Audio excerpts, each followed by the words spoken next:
matin, 5h, 7h, Mathieu Noël. Voici pour les titres de ce vendredi 19 avril. Et l'actualité, c'est aussi un événement ce week-end à Paris. La tenue d'un grand festival de musique électronique samedi et dimanche au Palais Brongniart. Pendant 48 heures, l'ancienne bourse va se transformer en immense scène musicale. Bonjour Bertrand Maire. Bonjour. Vous êtes le créateur, le producteur de ce festival Ina Sounds avec Jean-Michel Jarre. 60 artistes sont programmés. Vous dites ça va être énorme. Quand vous dites énorme, vous voulez dire musicalement plus fort que les musclés à Bercy en 94 ? En matière d'électro, ça reste quand même, je ne contredirai pas, la référence. Mais visiblement, d'après ce que j'ai compris, ça va être encore mieux. Ça va être différent en tout cas. Ça va être différent. En quoi ça va consister ? Ça va consister en une grande manifestation qui va présenter l'influence de la musique électronique en France un peu dans le lifestyle et dans sa globalité. À l'INA, on a le groupe de recherche musicale, donc c'est les pères fondateurs de la musique électronique. Et en fait, avec ce festival, on veut faire le lien aussi avec la nouvelle scène et puis mettre en avant cette fierté française qui est une création unique mondiale, puisque la musique électro existe grâce à Pierre Schaeffer en France. Alors justement, j'aimerais bien faire la généalogie de la musique électronique, parce que la musique électro aujourd'hui est partout, hein, on la retrouve dans le rap, dans la pop, partout, mais quelle est la genèse de la musique ? À partir de quand a été inventée, on peut parler de musique électronique ? Il y a un chercheur donc, qui s'appelle Pierre Schaeffer, qui à la fin de la Deuxième Guerre mondiale a commencé à faire des expérimentations sur le son. Après, ça a donné des bidouillages aussi à partir d'électricité et autres. Il a été intégré à l'INA en 1974 et depuis, c'est un groupe de recherche et d'expérimentateurs qui sont aussi des compositeurs qu'on appelle la musique concrète et qui a développé et initié toute la musique électronique. Donc, je force le trait en disant sans Pierre Schaeffer, il n'y a pas de David Guetta, mais ouais, c'est un peu vrai et c'est une réalité. Et qu'est-ce qu'on peut dire à ceux qui sont encore sceptiques, je ne sais pas s'il y en a beaucoup encore aujourd'hui, vu que la musique électronique est devenue très populaire, mais à ceux qui disent il n'y a pas d'instrument, c'est pas de la musique.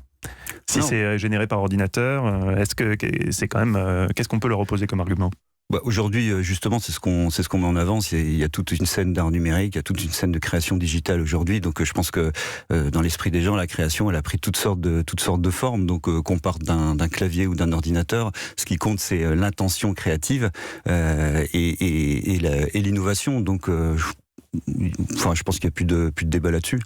Qu'est-ce que, concrètement, sur l'événement en lui-même, vous dites qu'il va y avoir, alors, je ne sais pas ce que c'est, un acousmonium au Palais Brongniart ce week-end. Qu'est-ce que c'est que l'acousmonium ? L'acousmonium, c'est une fierté maison, si je puis dire. C'est un jardin d'enceinte que nous avons à l'INA et qu'on installera dans un des grands salons du Palais Brongniart et qui permet vraiment une expérience immersive de musique électronique et qui permettra une écoute un peu particulière de musique un peu plus expérimentale. Est-ce qu'il y aura une chasse aux œufs dans ce jardin d'enceinte ? Parce que ça pourrait être intéressant. Et tout à fait, j'avais prévu ça.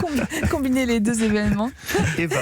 Vous parliez de Jean-Michel Jarre tout à l'heure, il vient de fêter ses 50 ans de carrière. Quel est son apport pour vous dans l'histoire de la musique électro ? Jean-Michel Jarre, qui justement était aussi formé par Pierre Schaeffer et qui après a pris son envol, c'est un des plus grands ambassadeurs et un des plus gros créateurs. Il a innové dans énormément de choses. Il a fait les plus gros concerts de musique électronique. Il avait 3 millions de personnes, je crois, à Moscou, 1 million à Houston. Il a créé les grands shows numériques et digitaux qui aujourd'hui inspirent toute la scène électro. Et ça a été le grand défricheur et le grand innovateur. On écoute Jean-Michel Jarre, Equinox Infinity. On connaît bien la patte Jean-Michel Jarre. Pourquoi vous avez choisi ce morceau, Bertrand Maire ? Parce qu'il est très emblématique de Jean-Michel. C'est aussi c'est toute la trame de son dernier album. Ça fait 18 mois qu'on collabore ensemble, donc on en a beaucoup parlé. J'ai écouté avec lui, j'ai découvert encore plus la richesse de son univers. Donc voilà, maintenant ça fait partie aussi du mien.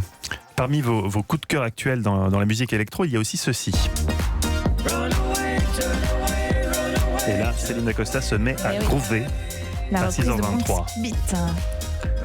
Vous nous parlez de ce titre ? Ça, c'est la belle reprise d'Arnaud Robotini qui sera sur la scène de la Grande Nef pendant le festival Ina Sound, qui a eu le César pour cette BO du film 120 battements, qui est aussi un compagnon de l'INA, puisqu'on a fait déjà pas mal de choses ensemble, et qui est vraiment ce personnage emblématique qui travaille avec d'anciens synthétiseurs, qui crée de nouvelles musiques justement dont on parlait, à partir d'équipements autant anciens que modernes.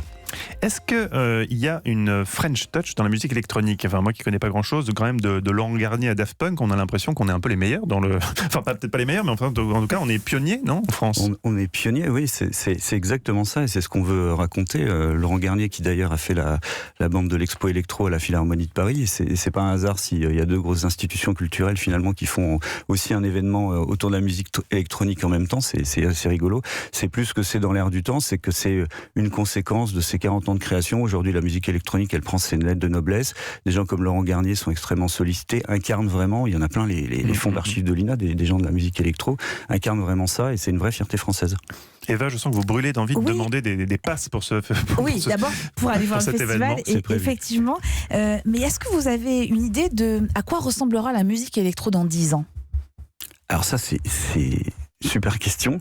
Et d'ailleurs, Jean-Michel y répondra sur scène parce qu'il a des idées très précises et on en parlera en public le samedi soir. Il y a l'intelligence artificielle aujourd'hui qui va générer de nouvelles choses. En fait, la musique électronique, elle évolue avec l'équipement et le matériel en permanence. C'est la différence avec des musiques plus classiques. Donc, c'est un peu compliqué de dire ce que ce sera dans le futur, mais on peut croire que l'intelligence artificielle aura forcément une grosse influence. Après, on voit des jeunes DJ qui font de la musique dans leur chambre et qui créent des trucs magnifiques, donc toutes les pistes sont possibles. Alors, il n'y a pas que les robots qui composent. On termine avec un autre de vos coups de cœur actuels. C'est Sarah Zinger. C'est bien ça. Ça groove aussi pas mal, ça. Hein, j'aime bien ça. Ça donne envie d'être déjà en week-end, Eva. Ouais. On n'est pas loin. C'est une artiste française aussi? Artiste française, Cocorico encore. Vainqueur du BPM Contest 2016 et qui sort son EP aujourd'hui, Go Back. Et c'est une découverte innocente et c'est un des talents qui sera sur scène. Qui sera là aussi sur scène. J'ai l'impression que tout le monde sera sur scène ce week-end. Ben, on essaye d'avoir le top de l'électro sur scène ce week-end. Tous à Paris, donc ce week-end. Merci Bertrand Maire. On rappelle que vous êtes le créateur et producteur de ce festival Innocent qui se tient demain et dimanche au Palais Brongniart à Paris. Merci d'avoir été avec nous sur Europe.